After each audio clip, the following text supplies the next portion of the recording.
करवा चौथ to all. और पूजा start हो रही है, हम सब रेडी हो गए हैं और पूजा की शुरुआत कर रहे हैं। तो वीडियो को पूरा ज़रूर देखिएगा। ऊपर तक दिखाना पड़ेगा।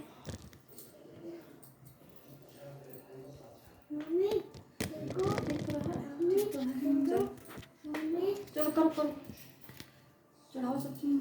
क्या बताइए? ये पहले ये चढ़ाओ, वहाँ चढ़ाओ, इसे छिड़क दो।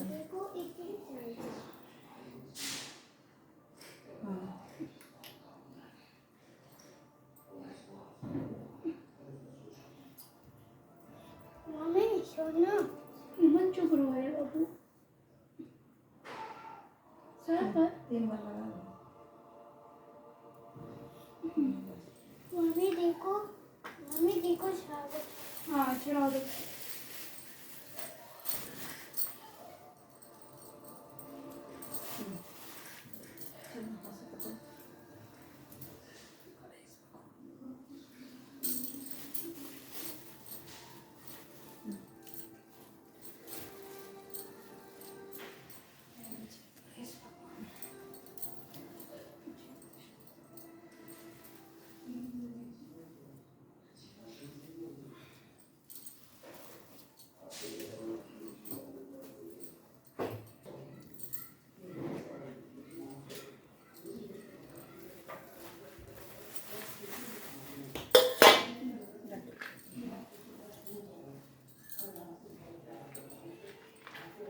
मम्मी सोनो। नंबर समझो बेटा।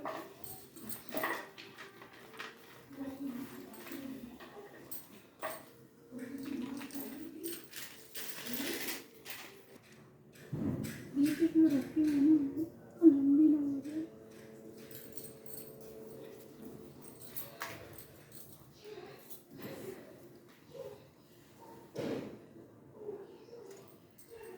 आरती करो।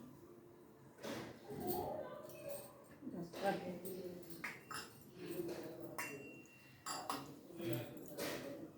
मम्मी सोनो। देखो इतनी सारी चावल नहीं वो नहीं है, ऊपर चकरनी है। ऊपर से। मम्मी अब मत बोलो, पूजा बन दादी का स्टोरी सुनाने जा रही है।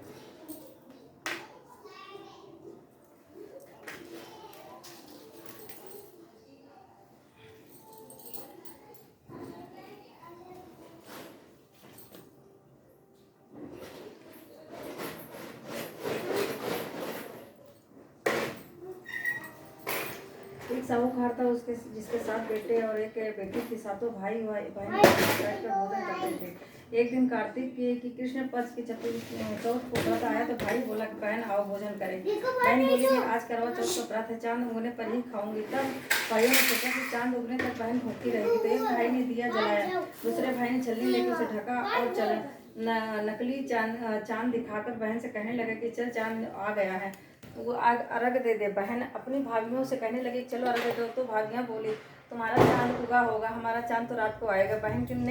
बहन के अकेली अर्घ दे दिया और खाना खाने लगी। तो पहले ही गिलास में बाल आ गया, दूसरे गिलास में कंकड़ आया और तीसरे गिलास में मुंह तक किया तो उसके ससुराल से संदेशा आया कि उसका पति बहुत बीमार है, जल्दी भेजो। माँ ने जब लड़की को विदा किया तो कहा कि रास्ते में जो भी मिले उसके पाँव लगना और जो कोई सुहाग का आशीष दे तो उसके पल्लों में गांठ लगा कर उसे कुछ रुपए दे देना।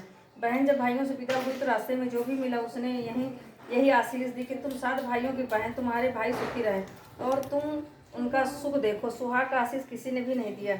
जब वह ससुराल पहुंची तो दरवाजे पर उसकी छोटी ननद खड़ी थी। वह उसके भी पाँव लगी तो उसने कहा कि सुहागिन रहो, सपूती हो। उसने यह सुनकर पल्ले में गांठ बांधी और ननद को सोने का सिक्का दिया। तब भीतर गई तो सास ने कहा कि पति धरती पर पड़ा है, तो वह उसके पास जाकर उसकी सेवा करने के लिए बैठ गई।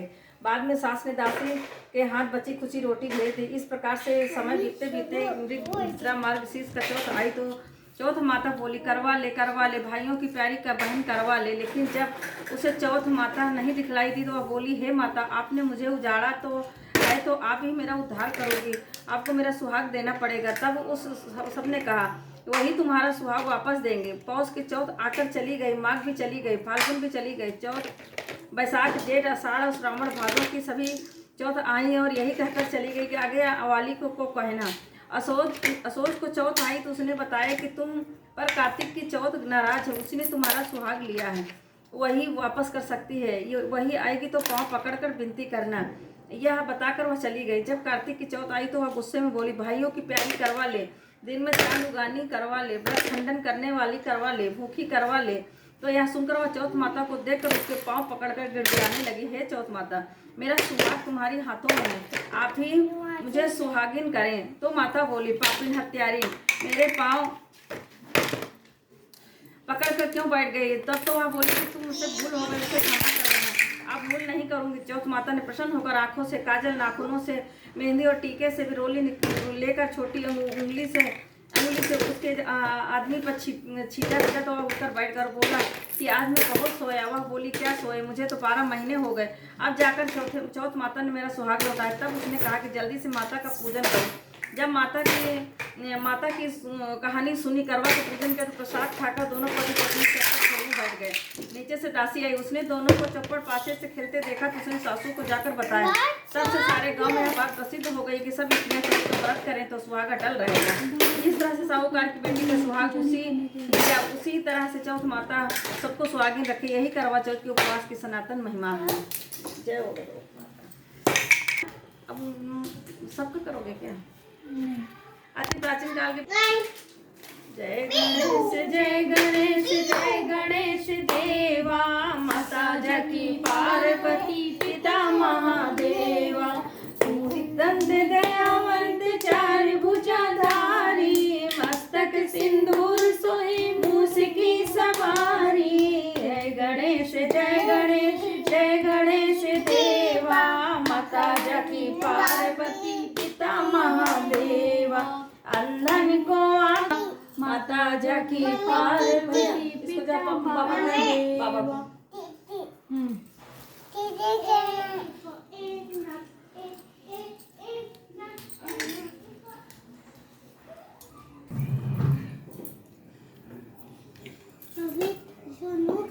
मम्मी सुनो, मम्मी यहाँ से